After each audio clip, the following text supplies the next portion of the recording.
Oh, you know what, guys? We probably should just take a moment of appreciation for this cup. I don't know if you can read that. Move it to the left.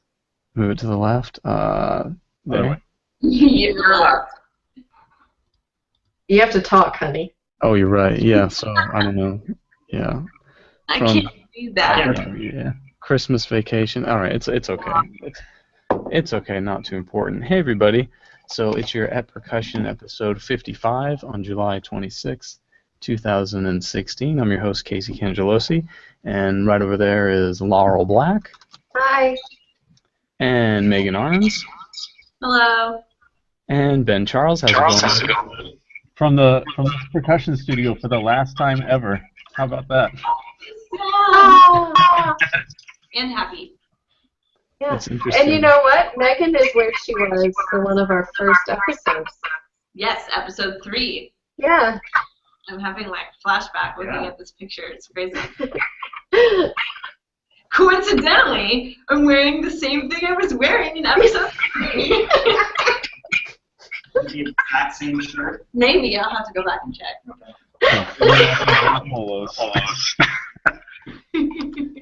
So our guest today is a freelance working percussionist in New York City. He can be heard sometimes performing with the Met and is currently on Broadway's Wicked and Les Miserables and Something Rotten. Let's see, he served on the faculty of Interlochen Arts Camp, where he is right now with Megan, since 2011, and the Juilliard Summer Percussion Seminar since 2007. So, hey, please welcome Jeff Irving. How's it going? Great. Thanks for having me. This is awesome. Yeah, sure. Yeah, thanks very much. So, Jeff copied off my outfit today, too. Yeah. You can't even see the full thing. Oh, yeah. Oh, all the way. Oh, all the way. Yeah. The audio listeners are loving this part right now. It's because Megan's a trendsetter. That's why. Hey, well, what's on your mind, Jeff? What's happening at Interlochen, and tell us a little bit about what you're doing there.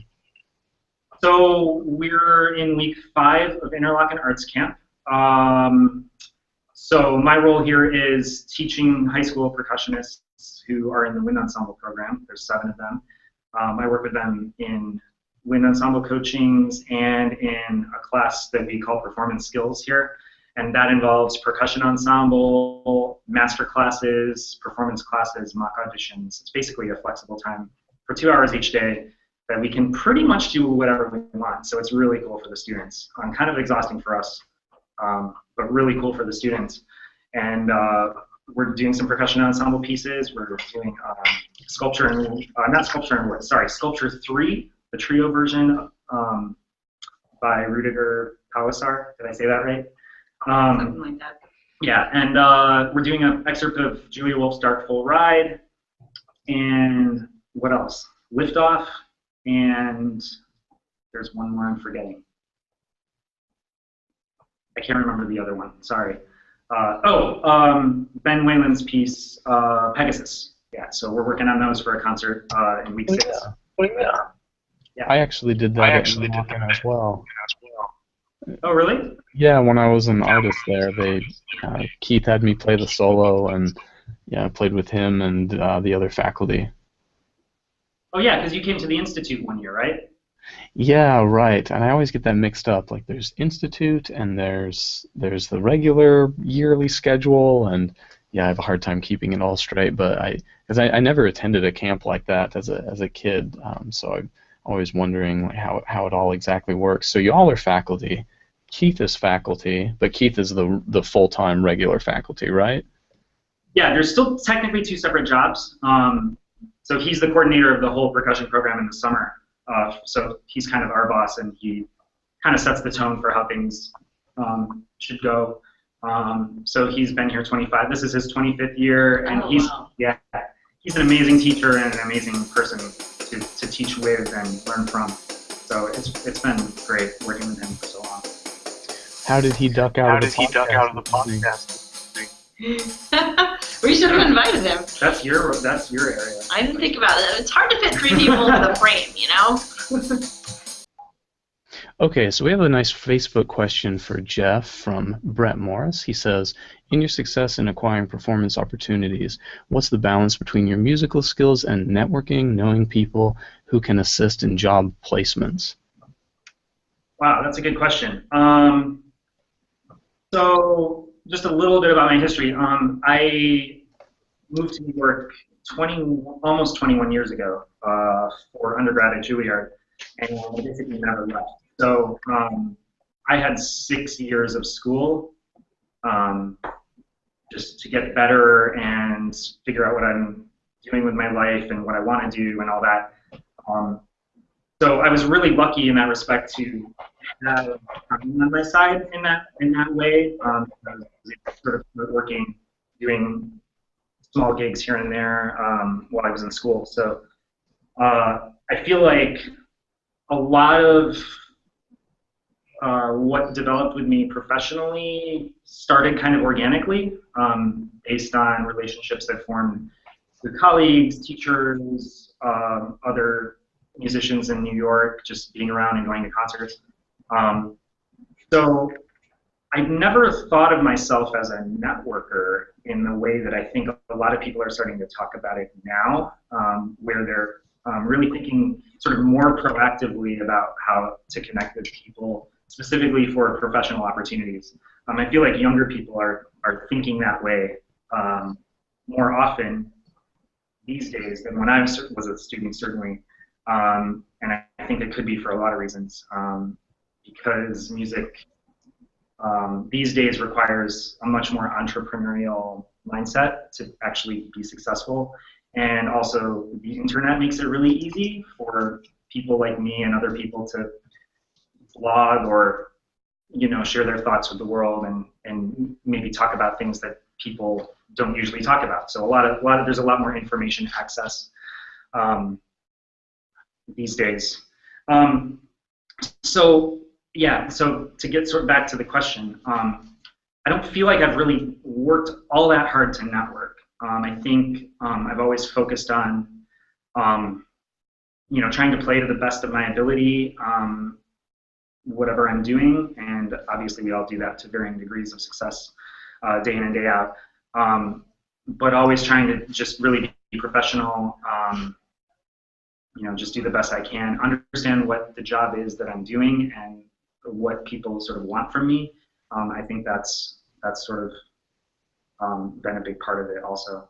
I think it was, and maybe some of y'all remember better than I do, I think it was Amy Gworek said, I hate the networking word.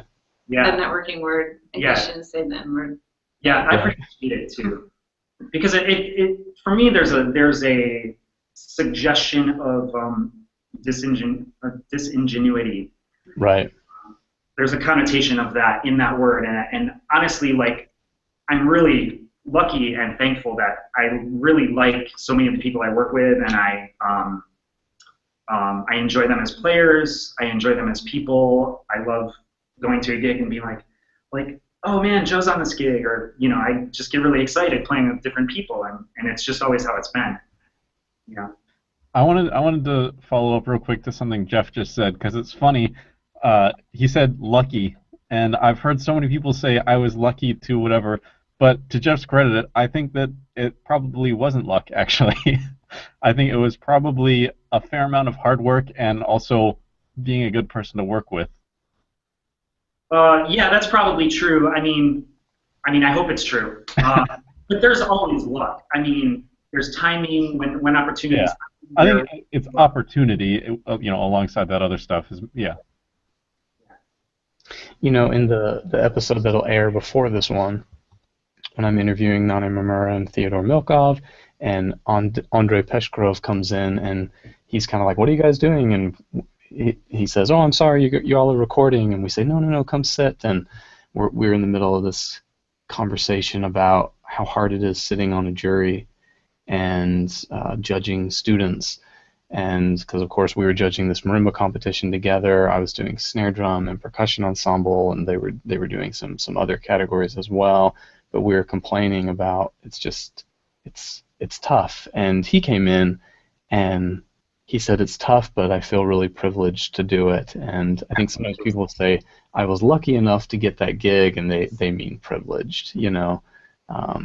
So yeah, of course there's luck, but I think sometimes they just use the word loosely, you know. I do have one quick question since we're on this networking topic. I've talked to a lot of people that hate that word, and I hate that word. And it seems like we have a lot of bad words on the blog. Like that's the N word is network, the S word is should. We got some other words on the blog, I think. That's a tough one. Wow.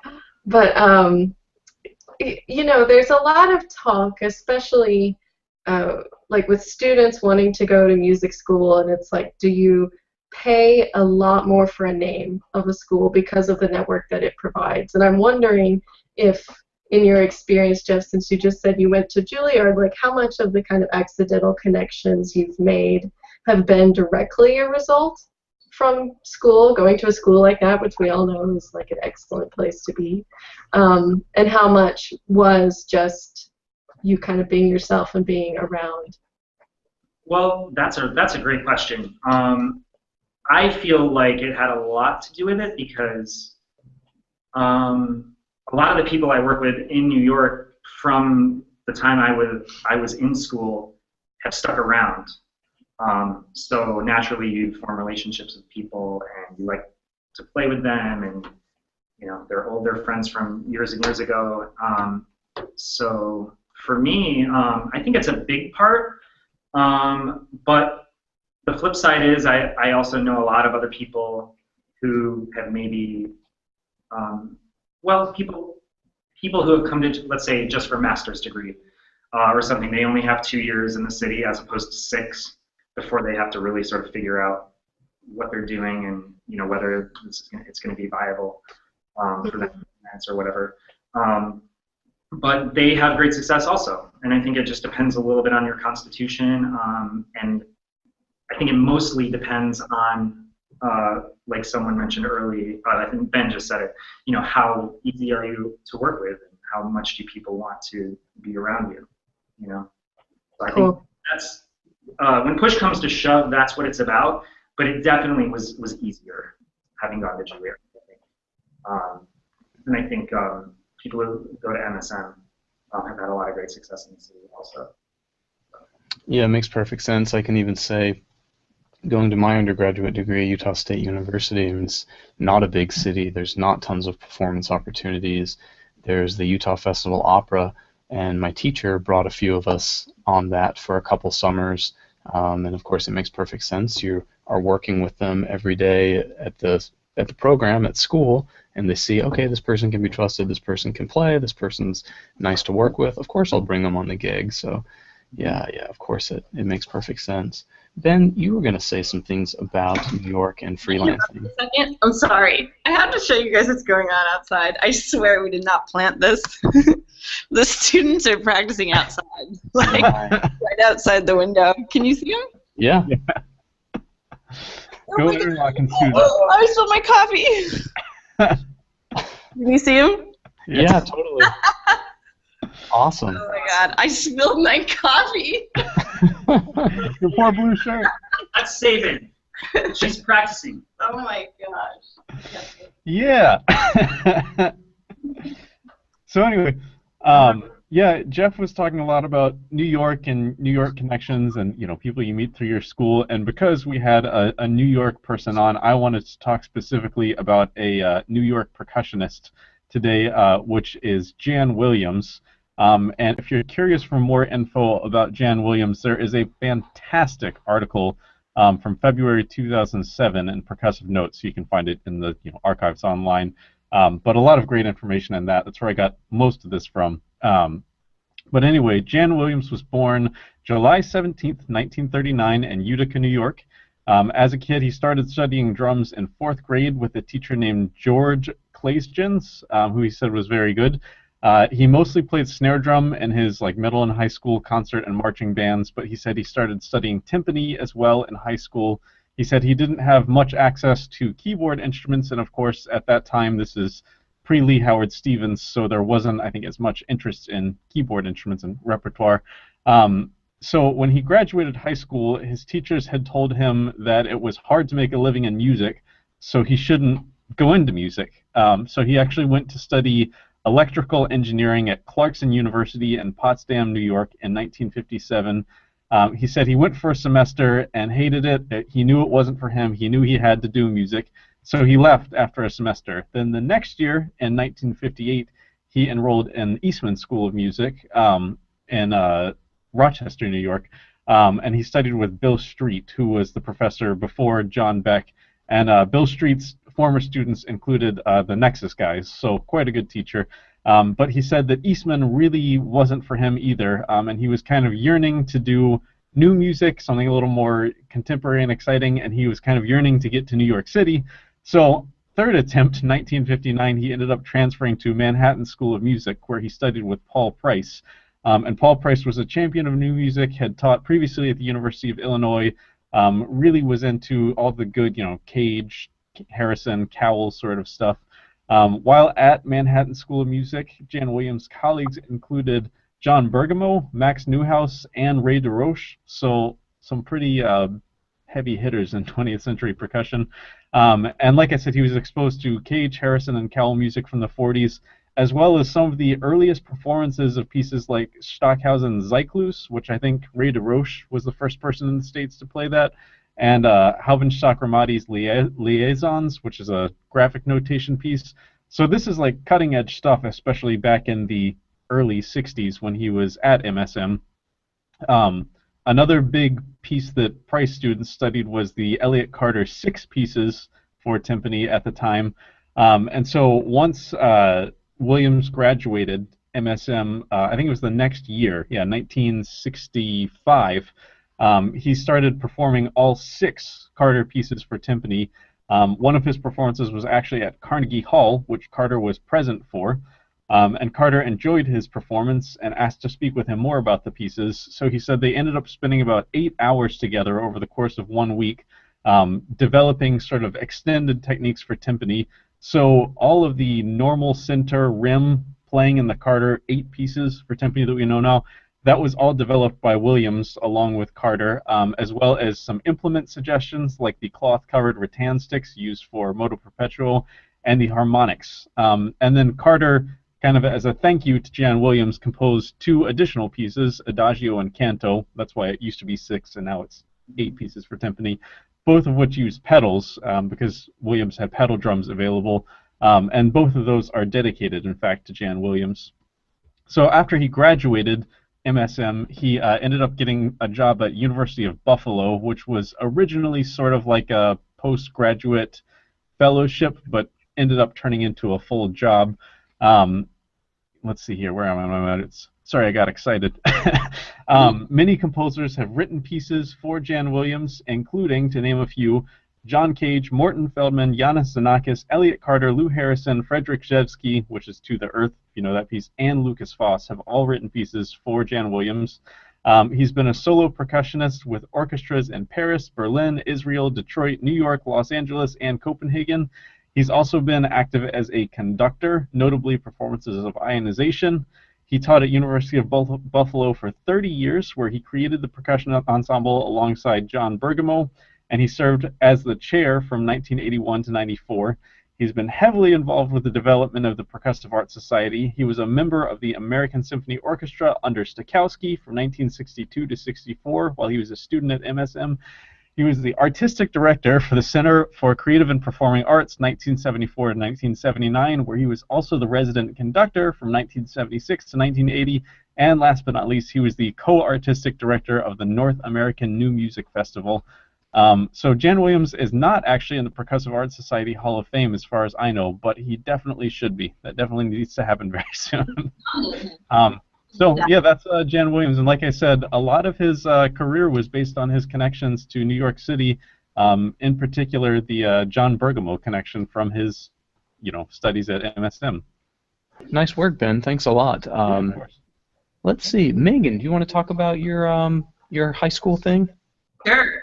Yeah, I wanted to talk about high school percussion camps today because we are at a high school and middle school percussion camp.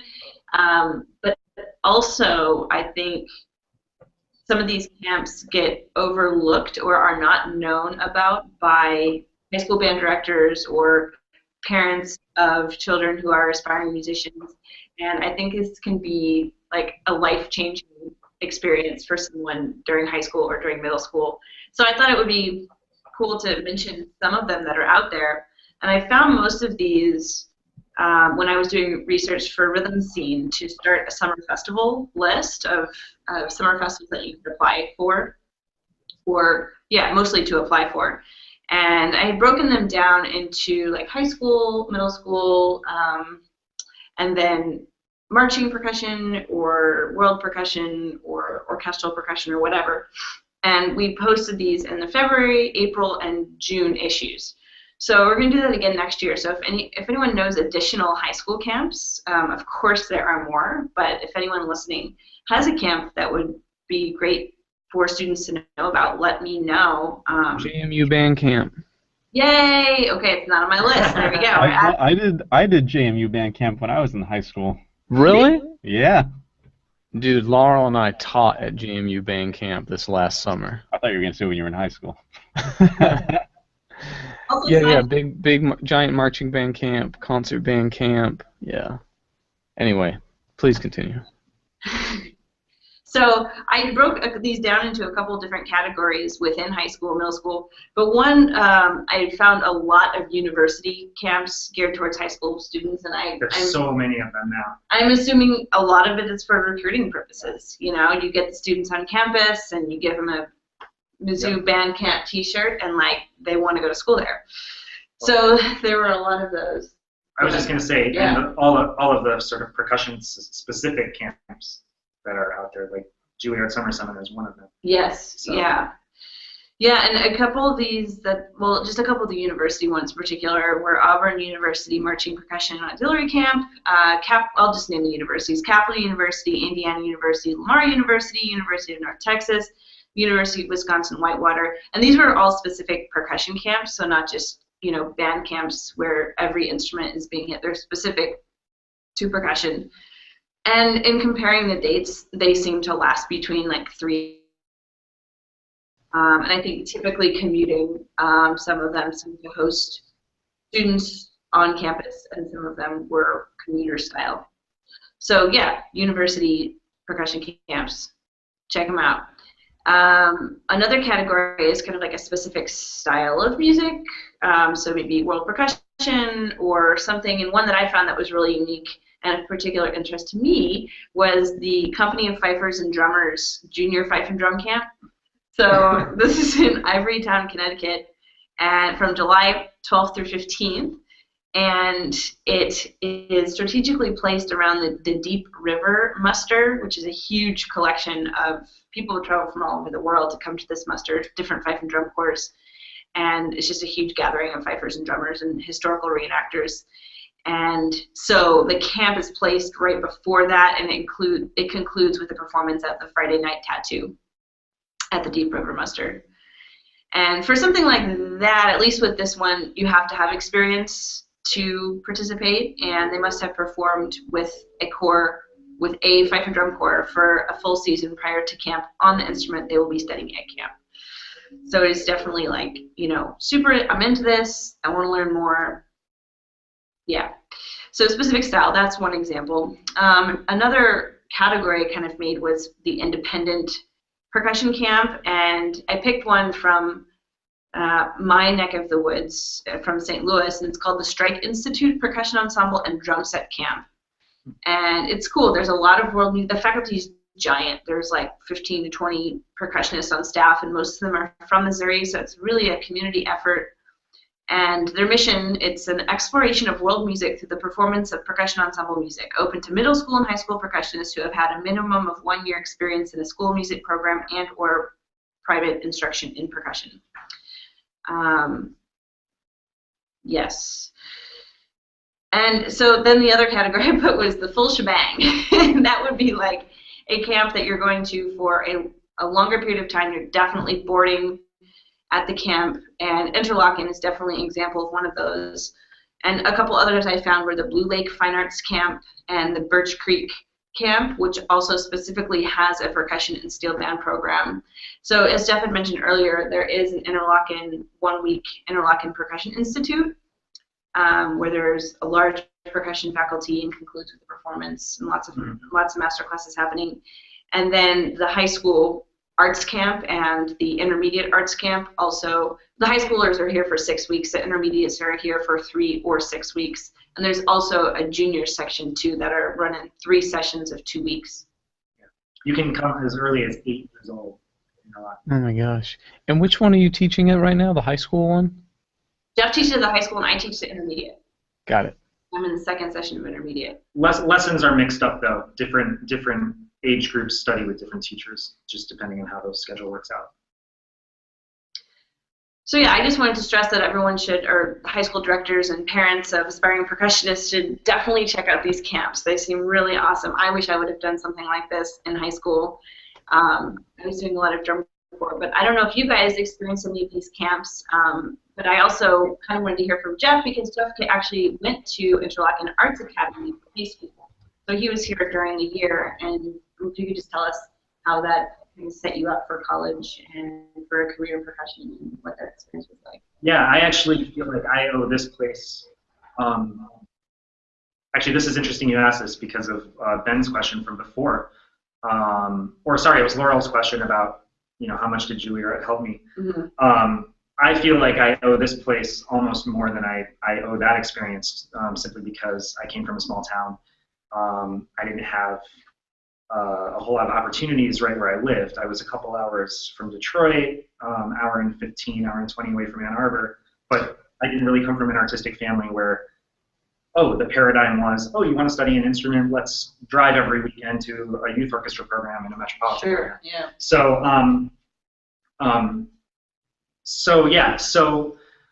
I was in middle school, and my band director, Bob Livingston, who hopefully will watch this later on, he's still a great friend and mentor to this day.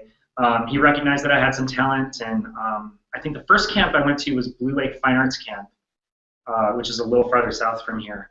And then I was kind of unhappy, as everyone is in middle school, but I was like more unhappy because everyone was into sports, and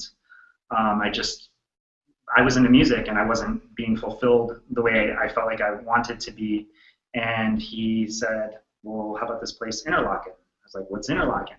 He was like, oh, it's a boarding school. And I'm just like, boarding school? Are you kidding? My parents don't have any money. Like, we don't go to boarding school. So I just totally brushed off the whole thing. And then one day I get a call after school, and I'm home with my stepdad. And it's from John Alfieri, the former percussion teacher at the academy. And he's like, hey, I heard about you from your band director, and I was wondering if you might want to come and audition and check out the campus. And I was just kind of floored. I was like, I guess I'll have to ask my parents. Okay. You know, I didn't know anything about playing an audition or like, should I, you know, preparing music. Like, I just knew nothing about that. So my mom drove me up one day, and I just immediately fell in love with the place. I remember this percussionist, Joy Bautista. I remember her name. I don't know where she is now. She gave me a campus tour, and there was a percussion ensemble concert that day, and I heard them play Colegrass Three Brothers and arrangement of Adagio for strings for like 8 or 10 marimba players. I mean, it was crazy. Mm-hmm. And I just had no idea that percussion could be that, and that there were all these people like me in one place who were interested in doing the same thing. So it really blew my mind, and I knew that just somehow I had to come here. So long story short, the financial aid eventually ended up working out. I came here for 4 years, which is kind of crazy. Not many people do that. I think my class was only about 14 that year. Most people come here for 1 or 2 years, so the senior class is usually around half the school. So very few young people come, or freshmen. But I went from having no opportunity outside my middle school to having a private teacher, lessons once a week, practicing during free periods during the day, which, I mean, for a high schooler these days is in a normal school is impossible. I mean, you're stuck at school you know, I could be from my English class to my practice room in about 10 minutes, Mm-hmm. you know, so that was a really amazing thing.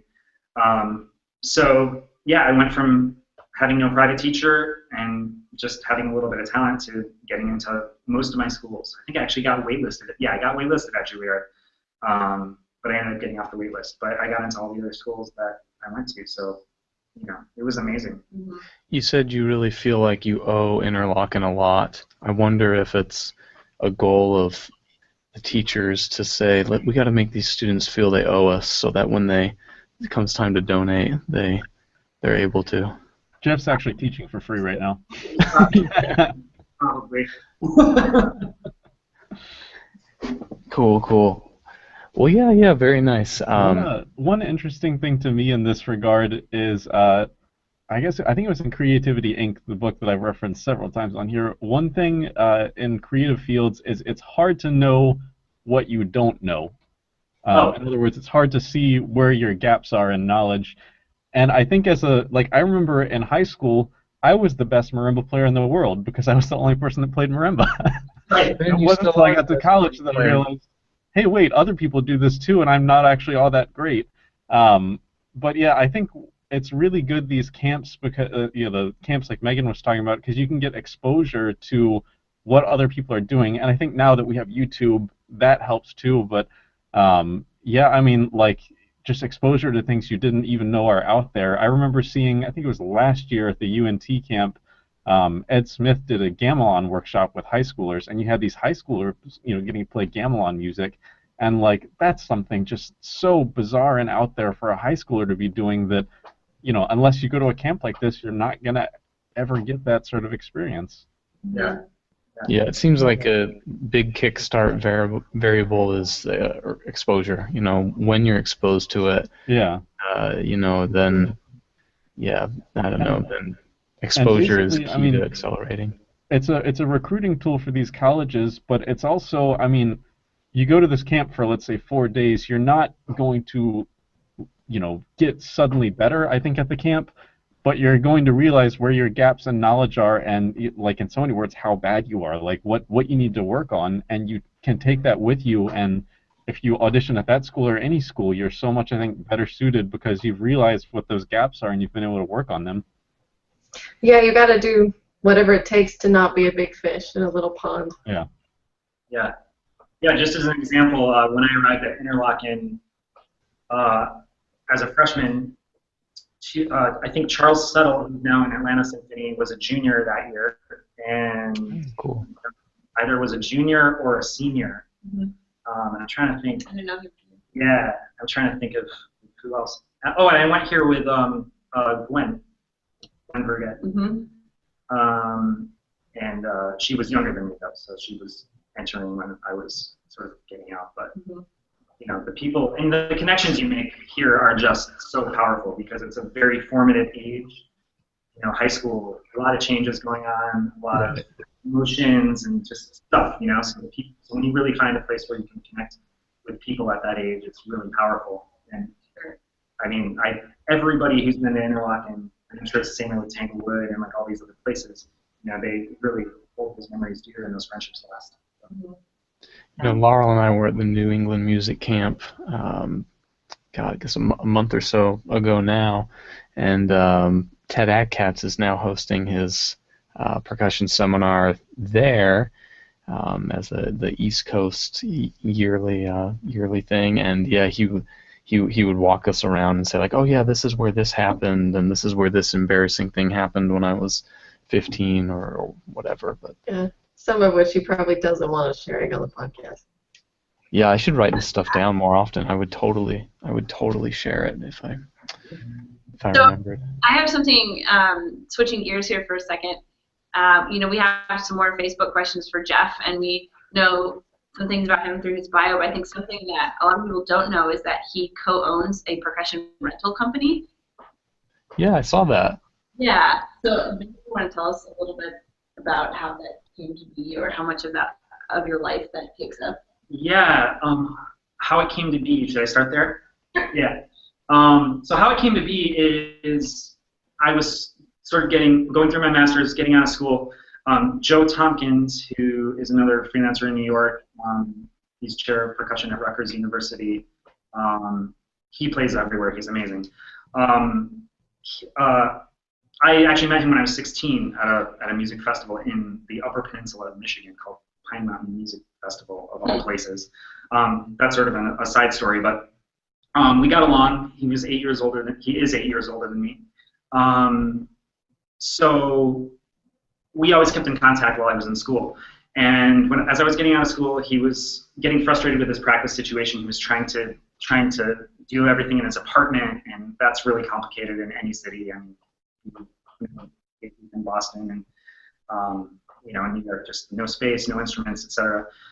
So he approached me as I was getting out of school, wondering if I wanted to try to find a practice studio with him.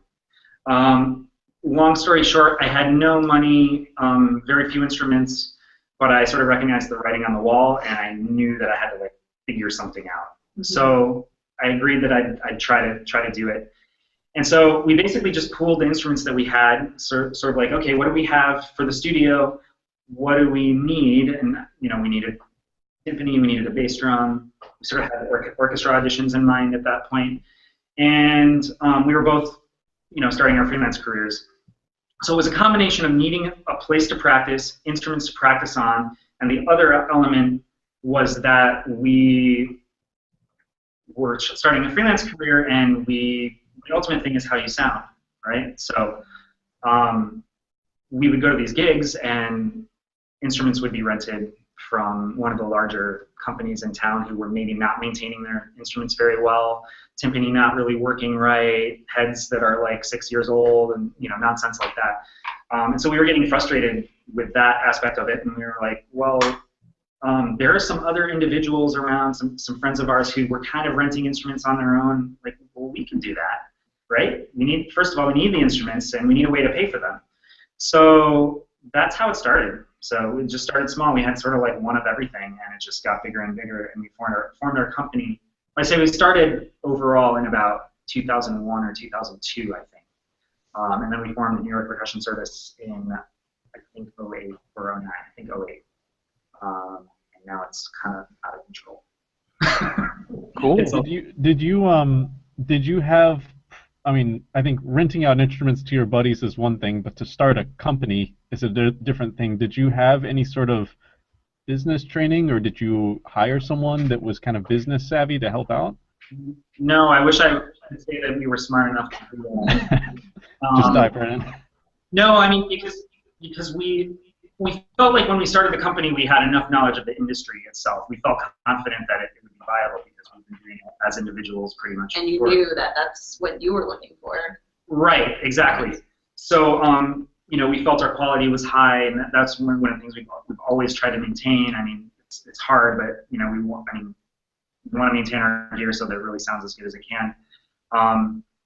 So yeah, I just did a lot of research on should I form an S corp, a C corp, an LLC, and all the ins and outs of that, and consulted with some people I knew, but not in any real official way. And Joe and I have sort of different skill sets. I'm a very sort of left brain. I'm going to figure out these details, and I don't know. And he's kind of more idea, big picture. So we kind of complement each other pretty well in that way, and also get frustrated with each other sometimes about those very same things. But it works really well. But yeah, we just kind of jumped in, and it was a little insane, honestly. But now we have employees and a truck, and it's crazy. Yeah, it's crazy. That's awesome. Yeah. Do you mind speaking about, in terms of the lifestyle of a freelancer, maybe percentage-wise, how much of your financial support for living comes from playing versus this New York percussion service? Well, you might be surprised to know. I don't know. It's weird to say this publicly, but financially, everything, any profit that we make is still going back into our business. So we're not actually making a profit for our own personal selves at the moment, even though it's been, I guess, now 6 or 7 years since we formed the company. And part of that actually is because, thankfully, Joe and I are really busy playing and teaching and doing our things. But that's been to the detriment in some ways of the business because there's only so many hours in a day and only so much time that you can be hands-on and do sort of the things that need to be done. So we have Tom Kuzenblick, who is our office manager and does like all the client communications, and he does a great job. And but he really does a lot of work to keep things running smoothly, and a lot of other people end up moving instruments for us and instrument maintenance and things like that. It's kind of a freelance job in a way for a lot of them because it's not full time. It's not part time in any sort of regular, predictable way. You know, as far as regular hours per week. But so there's a lot of people who help us out. So financially, percentage-wise, it's all playing mostly for me at the moment. That'll change for sure. And but there is a lot of time. I mean, I'm like answering, you know, emergency emails on orchestra breaks and you know, intermissions and things like that. So it's like sometimes it's just like, oh my God, like just putting out fires, and sometimes I have a little more time to sort of be more calculated and think bigger, and instead of just, you know, the immediate. I mean, I guess if it's paying for the studio and the instruments that you also use, you know. Exactly. You know, the problems are, yeah, things that you much would more probably be spending money on. intangible, yeah. Well, tangible, but not Yeah. money. Financial. Yeah. I think I may have actually, a few years ago when I was still living in Boston, I was helping out percussion logistics for this group called Eche, East Coast Contemporary Ensemble. I remember we did something for them. Yeah, you and I sent a lot of emails back and forth, I think. And I ended up not playing the gig, and my friend Mike Truesdell, whom you might know, stepped in to play it. Yeah. Yeah. Oh. So, He's always taking everybody's gigs, man. That's not good networking etiquette.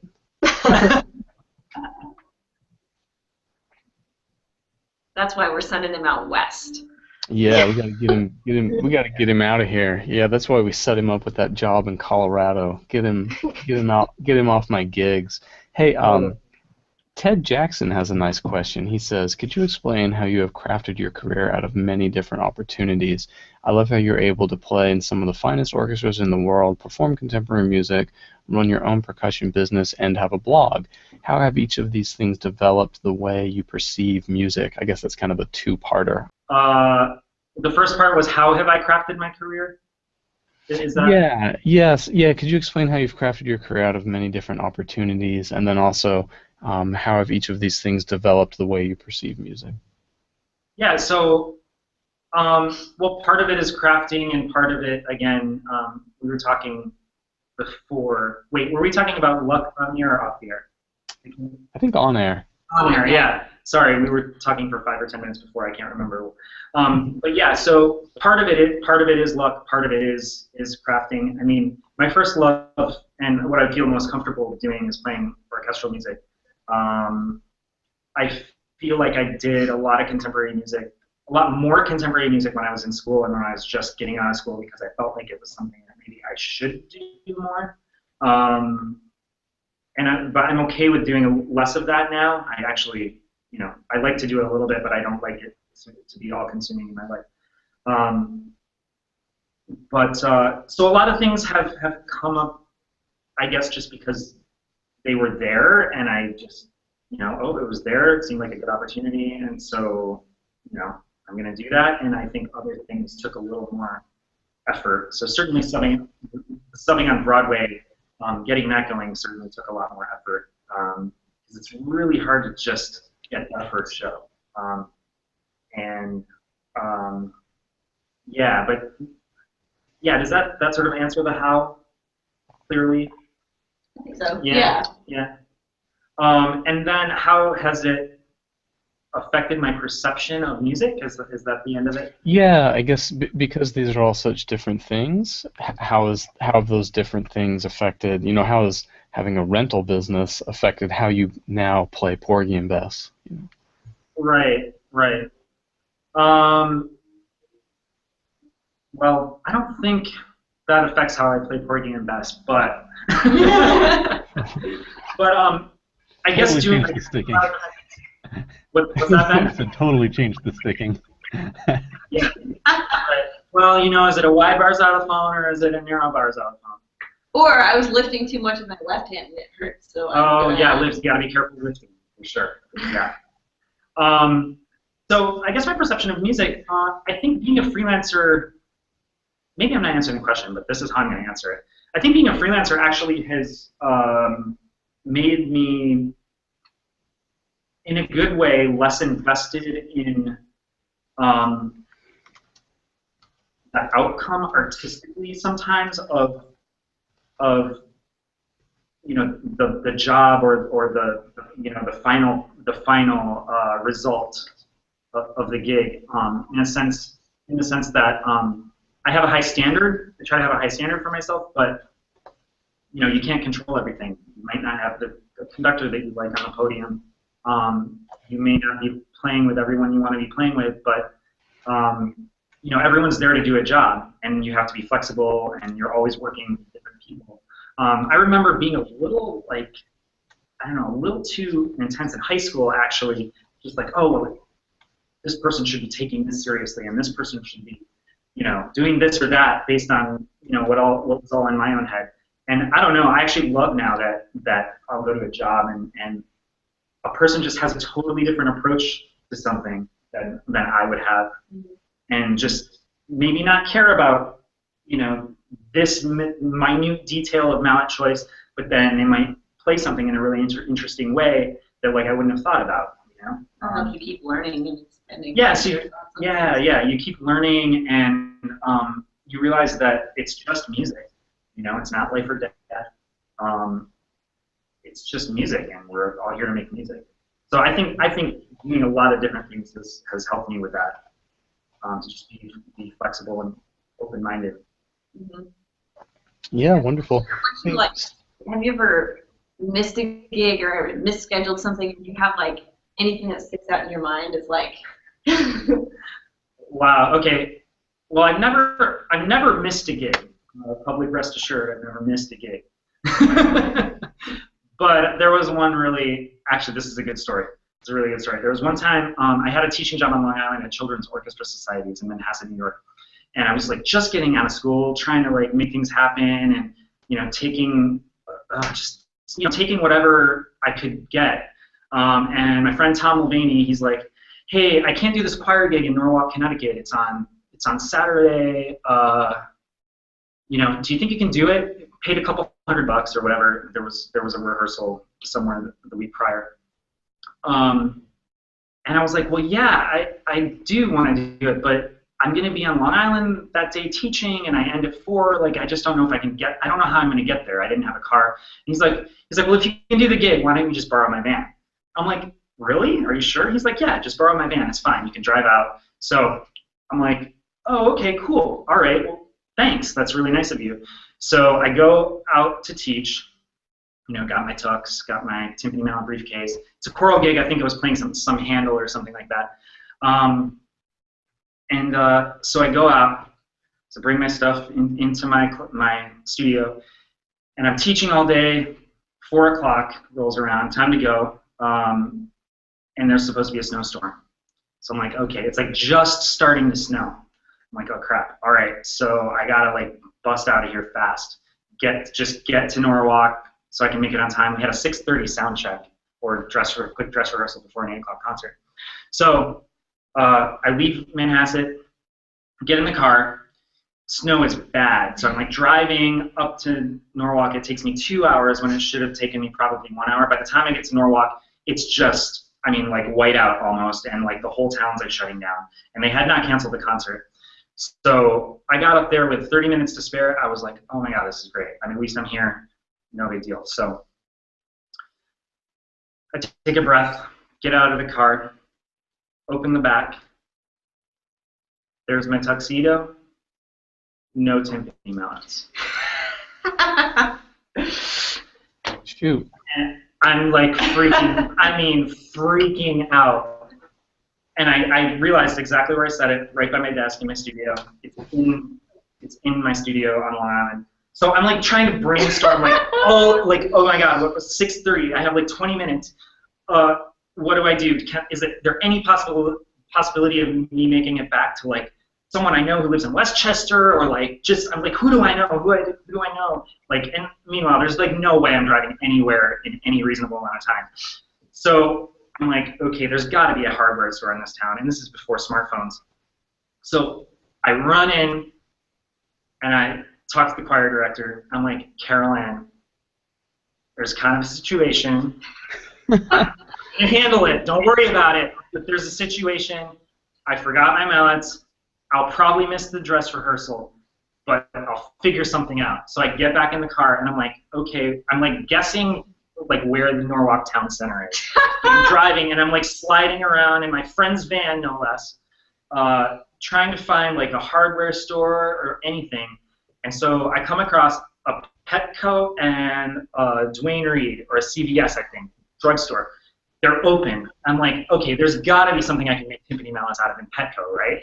There has to be. So I like run into Petco. I'm just going up and down like every single aisle, and I finally find these bird perches with plastic ends. They're like a foot long, right? They're like really short. I'm like, this'll do. So I buy 2 of them. I check out. Just like basically, I'm like throwing money down. I'm like, here, have money so I can take these. And I get back in the car and I go to CVS and I'm looking at the first aid supplies, and I'm like, cloth tape, yes, handle, it'll be fine. So I get cloth tape. I buy like 2 or 3 things of it. And so like I get back in the van and I'm like, rip out the bird perches and I'm wrapping cloth tape around the thing. And I'm like, yeah, I think this is gonna work out just fine. So I go back, miss the sound check, and then I play the gig. Yeah. Do you still have those mallets? I don't. I wish I did. Yeah, and then I mean it was actually really terrible. I had to drive 25 miles an hour back to New York. It took forever, and I was terrified, and I almost got in an accident when I finally got into Manhattan to like give Tom his car back. So it was basically a nightmare, yeah. Oh my gosh! But I played it. Along these lines, I want to say it's always a good idea to make a checklist because I had a gig. This is like not anything academic and podcast worthy, but it's hilarious. I had a gig on the west coast of Florida, and it's probably about like a 3 or 4 hour drive or something like that in Fort Myers. And the orchestra wore white coats. And I don't own a white coat, so I borrowed one from my friend, and whenever I go to gigs, I always grab the clothes hanger that has my tux on it. And, like, it's always all there. Well, if you think about it, if I'm borrowing someone else's white coat, am I frozen? No, you're fine. Okay, good. If I borrow someone else's white coat, I don't have any pants. This is a theme for Ben. Does anyone know? I go over to this. It was like the same sort of thing. Like there was a rehearsal, and then the concert that night. I go to the rehearsal. I go back to my car after the rehearsal. I actually went out to dinner with some people, getting back like a half hour before, and I think it was on a Sunday. So it's like 7 p.m. on a Sunday. I go to grab my clothes to change. No pants, and I'm wearing khaki shorts, so it's not like I have dark jeans on. And so I'm like, oh God, what do I do? And so I looked up the mall, but all the stores at the mall were closed. Oh my God. And so I'm still just in panic mode. And I mean, as a percussionist, honestly, I probably could have gotten away with it because I'm standing on the side. I don't know. But anyway, I found there was a Ross that was like a mile away from me. So I sped there as fast as I possibly could. Might have been running red lights. I won't say that on air. I go in the store in a similar situation, like you're standing in line behind someone holding these pants, like take my money, please. I'll just give you cash, keep the change. So I buy these pants, get back in my car, I floor it. I'm changing in the car as I'm driving. Nice. I was cutting off patrons for the concert with my pants halfway off. Played the gig, didn't even bother taking the labels off the pants. And then after the gig, like the next week in Miami, I returned the pants. It was awesome. Always make a checklist and always include your clothing. Well, Laurel, do you remember what I didn't bring to Sweden? Yes. Is this podcast appropriate, Casey? Underwear. You didn't pack underwear. Yeah, I forgot to pack. Yeah. I mean, that's not a problem. Yeah. What did you forget to pack? Underwear. So what'd you do? Did you have to wear Laurels? Go to the store. This was at the very beginning of our relationship. Yeah, I don't know. I worked it out. I had the pair. Yeah. I was on the plane. It is funny. I mean, of course, we're talking about very different kinds of gigs, but when I had a mess going to Italy this last time. Easy, I can just see you in Sweden going, hey Anders, I have an odd request. Yeah, I don't really remember what I did, but of course I had the pair I was wearing, so I stretched. God, I stretched that out to what was acceptable, and then I might have went military or regimental, once or twice. Regimental. I'm imagining Anders asking you, boxers or briefs or boxer briefs? Which one? I have all. Yeah. It is funny. Okay, so on my way to Italy, the flight got canceled because it was originally through Istanbul, and Istanbul just had, Turkey just had that military coup. So Turkish Airways shut down a whole bunch of flights, and we had to book me a new flight. So we booked me a new flight the next day. I'm going to Dublin. There's tons of rain in D.C. We get to Dublin late. I miss my connection to Milan. They reroute me through London. It was a big mess, and I arrived at the festival at I think we were supposed to start judging at something like 10 a.m. I got there at 9 p.m. and then we all had dinner and then judged until, I don't know, 1 a.m. or something. But it's funny, all along the way now, I have no stress at all. It's like, oh, I'm going to be like 2 days late. Okay, that's okay. It's just still time I'm not home. You know what I mean? It's such a different approach as that, like, oh, I'm late for the gig, and it's a different kind of. I think there's a certain point where you realize there's nothing you can do, and you just go, all right, I'm gonna not make this. I guess it's that. Yeah.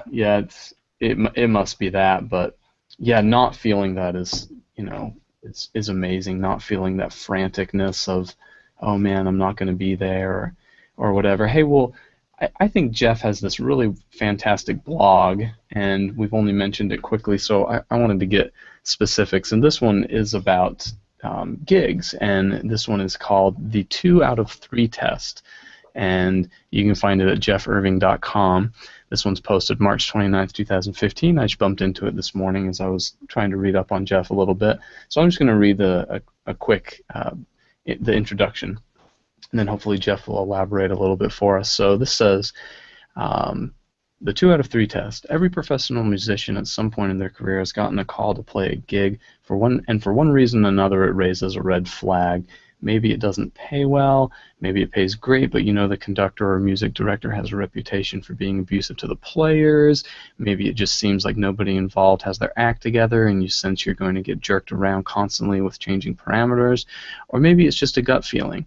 Whatever the reason, you're reading your hiring email or you're on the phone with the contractor and you're just not sure if you should take the gig. Of course you need the money and your schedule is free.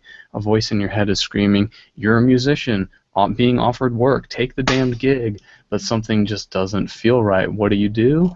Put it through the 2 out of 3 test. I think this is great because it actually quantifies, I think, in a really reasonable way, this question. So he says there are basically 3 key elements to any gig: artistic merit, personnel, and compensation. So artistic merit, I'm not going to read this whole bit. Artistic merit, what are you playing? Is it music that's important to you, music you like? Personnel, who are you playing with? Basically, are these people you like working with or would like to start a relationship with or something of that? And compensation, does it pay well, not just in raw dollars, but relative to the time involved with rehearsals and concerts, as well as personal preparation? So I just thought that was really cool, Jeff. And then you say at the bottom, if at least 2 out of 3 of these elements are a net positive, it's a good gig, guaranteed. If not, you're probably better off saying no. So I don't know. I think that's excellent, and I think a lot of people take too many gigs. I've seen a lot of friends who are just doing way too much stuff, and it maybe is making them insane, or maybe they're not doing any. You guys have seen this before too, because we are trained with that. Take every opportunity, take all the gigs. It's so important. It's so important. It's so important. But I don't know, Jeff. Can you elaborate a little bit? Do you still live by this rule? Yeah, I totally do. I feel like I don't have to think about it as much anymore because it makes sense a little more intuitively. Usually I can sort of read the situation. Well, I don't necessarily, quantify it always, but if I have to, it always works. I mean, it's very true. I seriously, before I was writing this post, I was like, let me just make sure that this really always works. So I went back through and I just picked back to my calendar. I mean, I have like my whole calendar from the time it ever existed digitally on my iPhone. So I looked through some things, and seriously, the gigs that I ended up walking away from just being like, God, why did I do that? It was always 1 or 0. And the gigs that I was like, oh yeah, that was cool. Like, yeah, 2 or 3 positives for sure. Yeah. And it's really, really hard, especially when you're young and trying to make a career for yourself. We've all done stuff that has made us feel not valued, or we didn't get paid enough, and we really just feel like in some ways we wasted our time, and or that we didn't really learn anything from. And it's really hard when you're young to sort of automatically know what is a good opportunity and what is not really a great opportunity. So, would you say that, let's say it's a bad situation by this recommendation, 0 net positives, but the person is really young and maybe has like no other gig opportunities, is it probably still a good idea to take it? Yeah, I mean, it still might be a bad gig, but if you have the time to do it, and there might be something to come from it. And by bad gig, I mean something you don't feel great about. That's sort of what. I think you get a lot of that over the summer, especially like when things are a little more calm for us. It's like, yeah, I guess I can do that. There's no reason I can't, Yeah. And also, I'm sure that those values, the quantifying values, change with your experience level and So like how much a gig might be worth it to you when you're like really struggling at the beginning versus when a good gig for a college freshman is different from a good gig for Christopher Lamb or something like that. Yeah, that's why I said sort of net positive. I mean, it's different for every person, and that's definitely something the person has to judge for themselves. Yeah. Well, yeah, and I guess you prefaced it in the first paragraph by saying, you don't need to do this unless it sets off a red flag in your mind. Like for whatever reason, if you're not sure you should take it, then apply it to these three things and figure it from there. Yeah. Yeah. Speaking of gigs and traveling, Megan, how was Spain? Spain was good. Yeah. What'd you do in Spain? Yeah, I was in Valencia the whole time, and I didn't have a whole lot of time off to explore, but it was a really beautiful city, and the festival was really cool. We did two full concerts. Almost, I would say 90% of it was electroacoustic, so it was like a lot of works with electronics, a lot of tech. But it was cool. Some great composers there. Met a lot of cool people. It was fun. And I accidentally brought back a Valencia orange with me. We were just talking about this. I put it in my stick bag. A Valencia orange? I put it in my stick bag, like to eat later or something. You were transporting agricultural. And I did. I got back and I was like, oh no, why is this here? Not because it was like horrible that I brought it back, but I was like, oh man, that could have like been a disaster in my stick bag. It's in my cabinet right now. I still haven't eaten it. Let's see. Well, I think we have one more Facebook question. Jeff, do you want to do that last question? Sure. Is it the flexitone question? Let's do that. Oh, God. Yeah, is that a joke or what? I think that's a joke. Go ask him. I actually deleted it. I don't remember the fellow's name, but it's please give us a history of the flexitone. Yeah, let's do the real question first, and then if there's time for the flexitone. Okay. Nathaniel Gworek says, how did it happen that you, let's see, how did it happen that you got a job while already living in New York City? Subbing with the Met is a pretty big deal. Was it luck that the job opened while you were already living in New York City? Okay, yeah. Well, just to clarify, I don't have a job with the Met, and it's not a job that is like a contracted job of any sort. I mean, for a sub there, it's a freelance job, just like anything else, except they do have an associate contract with some of the older or people who have been subbing there since the 80s, and those people have right of refusal for extra work. So they are asked first, but those contracts are not renewed once those musicians retire. So then those sub positions basically become basically whoever Greg Zuber, the principal percussionist, wants to call to play. So yeah, so I don't have a job with the Met, and I don't say that I have a job with the Met, but yeah, how did that happen? So I went to Juilliard. Greg Zuber teaches at Juilliard. He wasn't my teacher, but I knew him from there, and I had gone to the Verbier Festival in 2002 and 2003. I think those were the years. If that wasn't right, it was 03, 04. So he's the coach.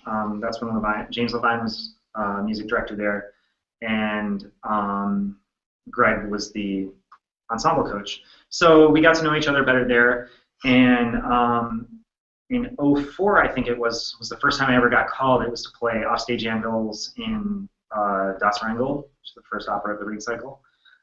They used 12 players for that. Wow. In stage left, stage right, and then up in the towers. Wow. Where were you? I don't remember. But you were not. I was, I think, up in one of them. I just said left and right, didn't I? Yeah. Left and right. Anyway. Laurel's just going like, oh no, stage left. Yeah. She's like a theater. She's like a theater person. Yeah. So I got called to do that, and of course, I was just a couple years out of school. I was like freaking out. I was elated, like, oh my God, this is amazing. Mm-hmm. So I did that, and I don't remember. I think it was a long time actually before I got called again. I can't remember. I think we did the Tam Dune opera, the first Emperor, where we were like on stage with stones playing these Chinese tom-toms. That's on DVD, I think. So that was the premiere of that. But they needed like, again, there were like 6 people in the pit, and I don't know, 8 or 10 of us on stage or something. So I kind of got it called in for these like really sort of odd things. And then I don't know, just sort of happened that I got a couple emergency calls. I think like somebody's sick, or someone's in there's a snowstorm and someone can't get in from New Jersey. Can you come play a rehearsal, or this or that or the other thing? And it just sort of evolved. So I went in and did the best I could, and I guess they liked me well enough to have me back. And I think 2009 might have been the first time I ever played like a major opera in the pit. I think all the other stuff was maybe off stage or stage stuff. So it just kind of happened organically, sort of like I said. I mean, yeah, I knew Greg a little bit, but not really well. But just sort of evolved from 1 or 2 small opportunities. Yeah. Cool.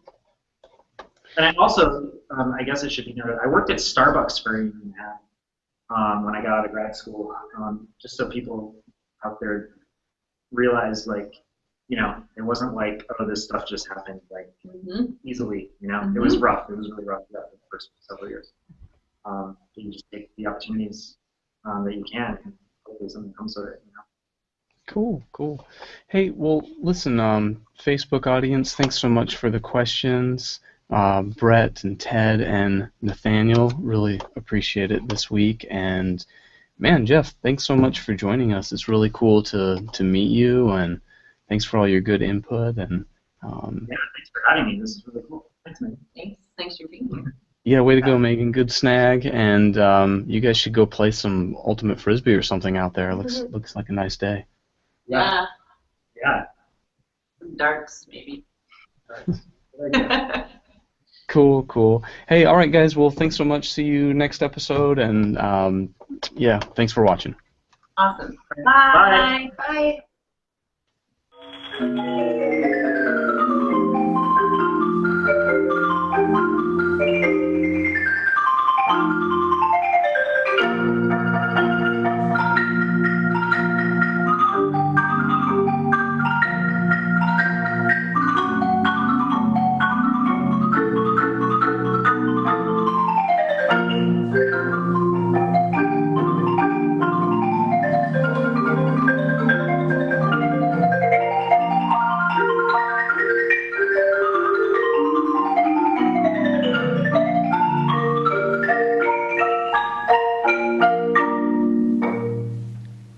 Yeah.